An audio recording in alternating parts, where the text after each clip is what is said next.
सरकार की तरफ से फ़ोन के सिवा कोई काम नहीं हुआ कि चलो फ़ोन कर दिया हमने, कह दिया हमने।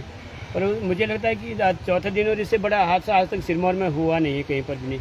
मंत्री महोदय जी को यहाँ पर रहना चाहिए।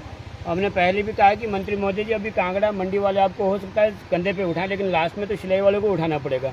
सिलाई वाले ही कंधे पे उठाएंगे, आप जिंदा है तभी, और आप नहीं रहेंगे तब भी सिलाई वाले को उठाना पड़ेगा। तो आपको ध्यान देना पड़ेगा सिलाई के बारे में। कांगड़ा वाले ठीक है, अभी आपको मंडी कंधे पे उठाएंगे, मंडी वाला आप कहते हैं मैं कांगड़ा हूँ, मैं मंडी हूँ, मैं फलानी जगह हूँ। अभी ठीक है, हो सकता है। आप कितने दिन मंत्री रहेंगे? साल, 2 साल, 4 साल, 5 साल, इससे ज़्यादा तो रह नहीं सकते ना मंत्री। उसके बाद सिलाई वालों को ही उठाना पड़ेगा। आप सिलाई के हो और आप सिरमौर के हो, सिरमौर को ही आपको झेलना पड़ेगा। सिरमौर को ही कैसे ही आपका वास्ता है। आप कह रहे मैं दिल्ली में हूँ, MP साहब भी दिल्ली थे, लेकिन आज सुबह दाह संस्कार से पूर्व ये पौंटा साहब पहुँच गए थे।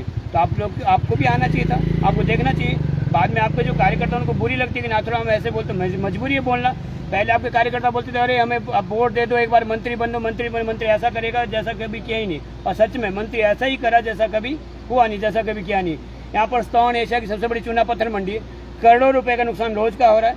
सरकार का भी कई करोड़ों का नुकसान हो चुका है। 10 दिन 12 दिन पहले बंद रहा, थोड़ा चलने लायक हुआ, फिर बंद रहा, 5 दिन से फिर बंद है।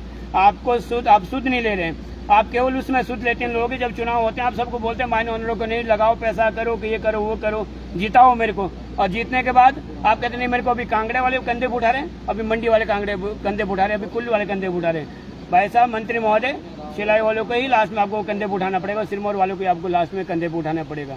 बहुत बहुत धन्यवाद। नाथुराम जी, जो हर्षवर्धन चौहान है मंत्री जी अभी तक आए नहीं हैं, क्या अभी आपने उन्हीं का ही जिक्र किया, लेकिन इतना गंभीर विषय, इतना बड़ा हादसा जैसा आपने अभी तक कहा, सरकार और सरकार की तरफ से अभी कोई भी नुमाइंदा यहाँ नहीं पहुंचा है प्रशासन के अलावा, तो आखिर क्यों हर्षवर्धन चौहान की ये मजबूरी है? या फिर CM का भी दौरा बता रहे थे कि कल आ सकते हैं आज, और बता रहे हैं कि हर्षवर्धन चौहान की वजह से डिले हो रहा है। बिल्कुल, CM का कल टूर था, लास्ट मोमेंट पर हर्षवर्धन चौहान जी के कहने पे ही CM साहब भी रुके।